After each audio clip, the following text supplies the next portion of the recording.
17 human colony worlds went dark within the same hour. Not destroyed, not invaded, simply cut off, every communication relay severed, every trade convoy turned back at the border, every diplomatic channel gone silent. On Earth, in the underground war room beneath Geneva, Secretary General Amara Osi stared at a star map covered in blinking red warnings and felt something cold settle in her chest. "They're strangling us," she said quietly. Slowly. Quietly. So nobody outside human space even notices it's happening. Across the table, Fleet Admiral Kaito Ishida didn't look up from the tactical display. The Vantiri Concord has been doing this for 3 months. Sanctions. Blockades. Trade irregularities. Every excuse dressed up as bureaucracy so nobody has to call it what it actually is. Which is a siege, Ishida said. A slow one, but a siege. The Vantiri Concord, the oldest and most powerful trade alliance in known space, had spent generations building influence not through open war, but through economic control, quietly making entire species dependent on Vantiri shipping lanes, Vantiri currency exchanges, Vantiri-controlled resource routes. Humanity, still the youngest spacefaring civilization in the region, had made the mistake of refusing a cooperative integration agreement that would have handed Vantiri corporations control over Earth's off-world resource extraction. Refusal, they were about to learn, came with a price nobody had warned them about. High Comptroller Vesa Therain, the Concord's chief economic overseer, reviewed the latest containment reports from her private office aboard the trade capital of Corvassa Station. Petite, precise, and utterly convinced of her own righteousness, she'd built her entire career on a simple philosophy. Wars were expensive and unpredictable, but starving a civilization of trade was quiet, efficient, and nearly impossible to challenge on moral grounds. "They'll fold within 2 months," she told her aide. "No species has withstood full conquered isolation longer than that. Once their fuel reserves run low and their colonies start rationing food, humanity's leadership will beg for the integration agreement they rejected." She had no idea that humanity had already decided. Rationing wasn't the plan they were considering. 6 weeks into the blockade, with human colonies quietly suffering shortages of medical supplies and industrial fuel, Secretary General Osi called an emergency session of Earth's Unified Assembly. The mood in the chamber was somewhere between fear and simmering anger. "They think we'll break," Osi said. "They think isolation is a weapon we have no answer for. Do we?" asked Assembly Representative Chen Wei, voice tight with worry. Osi exchanged a glance with Admiral Ishida. What happened next would be studied in galactic history for the next century. 3 months earlier, before the blockade, before the silence, before an entire trade empire underestimated exactly who they were dealing with, humanity had been trying, quietly, patiently, to build something the Vantiri Concord never bothered to notice.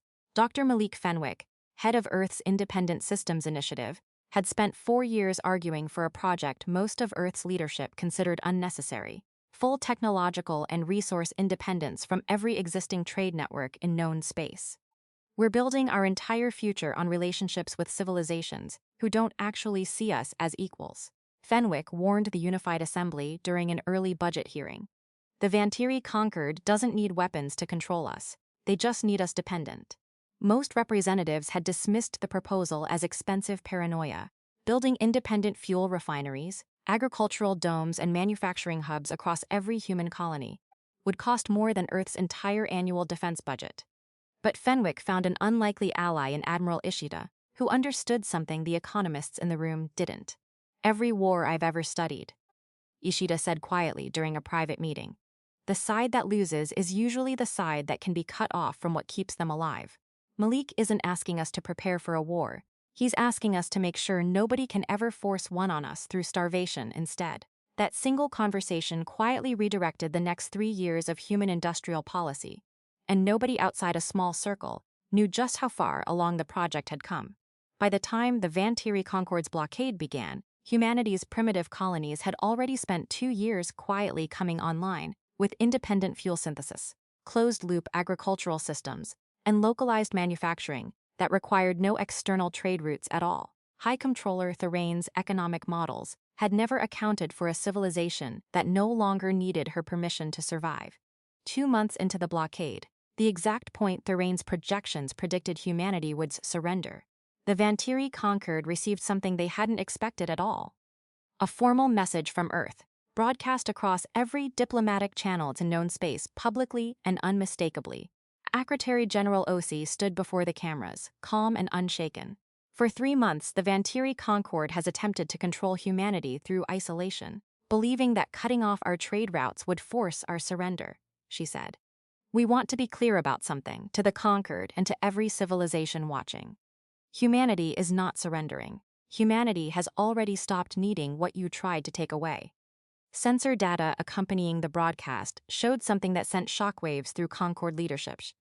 Every human colony, previously assumed to be suffering under the blockade, showing stable, self-sufficient resource production. No shortages, no rationing crisis, no desperation. The economic siege that was supposed to bring humanity to its knees hadn't touched them in months.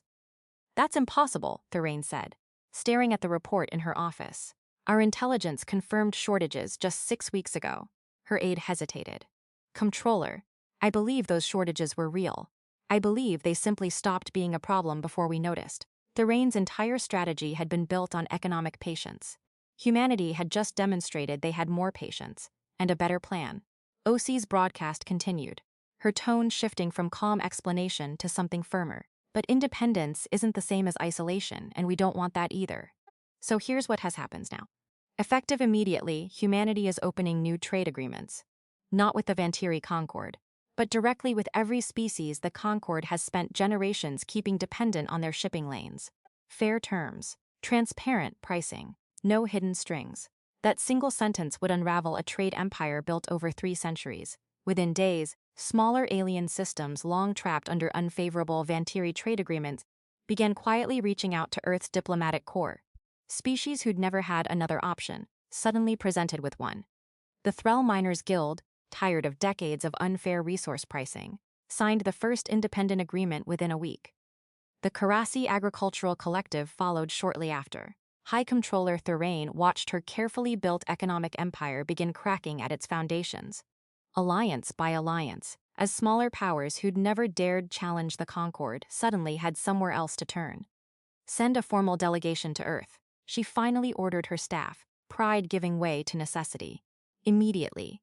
The final meeting between Thorane and Osi took place aboard a neutral station near the human Vantiri border, tension thick enough to feel in the recycled air. You could have destroyed our economy quietly and called it business, Osi said.